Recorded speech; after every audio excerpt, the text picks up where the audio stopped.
I think in many ways a lot of people in the church today have a misconception about the mission of Jesus. And I wrote down a few thoughts, and this is not an aside, but I think it is something that is fitting because of the text we're in, that many people confuse Jesus' mission.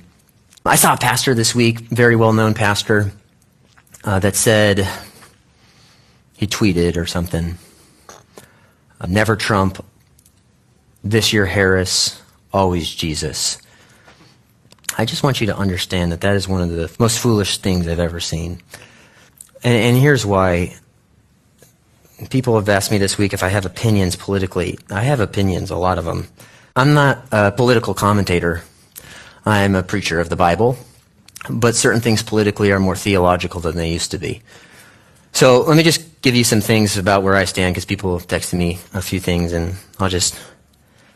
this stuff is not hard for me to say. Number one, the Democratic Party is a demonic death cult under the power and influence of Satan. Hold on. No, I'll explain why I say hold on. To vote for the Democrats is to vote for a platform that is building their platform upon everything God hates. The mutilation of bodies, the annihilation of babies in the womb, and the sexualization of your children. That is their calling card. That is what they want to do. They don't hide that. They have abortion facilities outside of the Democratic Convention. This is who they are. It's the most radical party in our country's history. So I don't see how you could be a Christian and vote for a party who promotes everything that God hates. That's the first thing. Secondly, you have a responsibility and privilege to vote for the option that best stems the tide of evil. I want you to also understand that there are no perfect candidates in this election. They're both broken people, but one of them presents a far better option at the preservation of life and the upholding of the family than the other. A failure to vote is a failure to express our gratitude to the men and women that have died for our country and given us the freedom that we have today.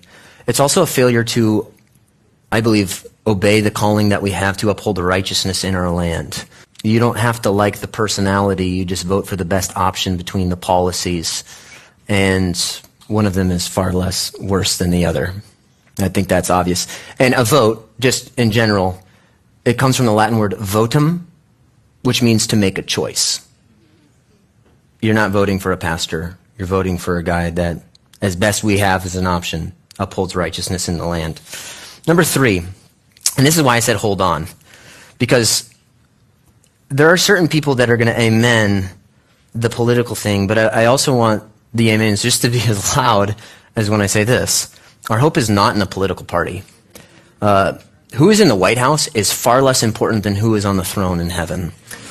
And I want you to also understand, because I've watched some videos this week that contradict this idea, the advancement of the gospel isn't reliant a single ounce upon who is president. I want you to understand that where Christianity spreads the fastest and the farthest are in the nations that are persecuted the most.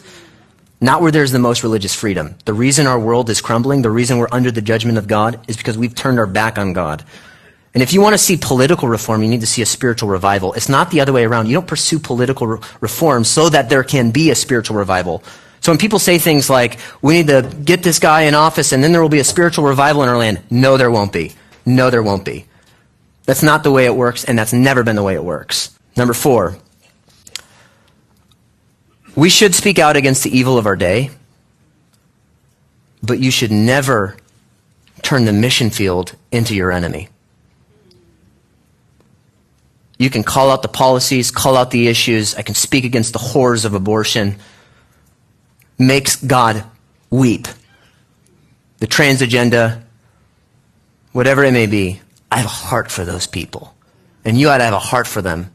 And you can get riled up on Twitter and you can live in your insulated bubble and start looking at them.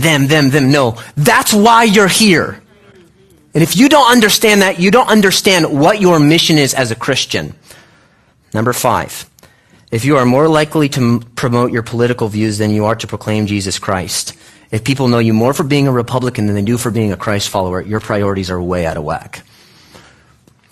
So I disappointed both people, right? So that's where we're at today. But I want you to understand those truths. You should go vote. And it's not a difficult decision for me. But I also want to, but then I also want you to know that our hope is not in who's in office. There's ditches on both sides. You have the people that say Jesus 2024. I don't know what that means. Because he's been Jesus and he's been king for the last 10,000 years, and he'll be Jesus for the next 10 billion years. I don't know what that means. But then you have pacifists, and then you have people that are putting all their hope in what happens in November. Listen, Stonebridge Bible is going to go on because the church is going to go on, and we're not on defense. The gates of hell will not what? Prevail. We're on offense.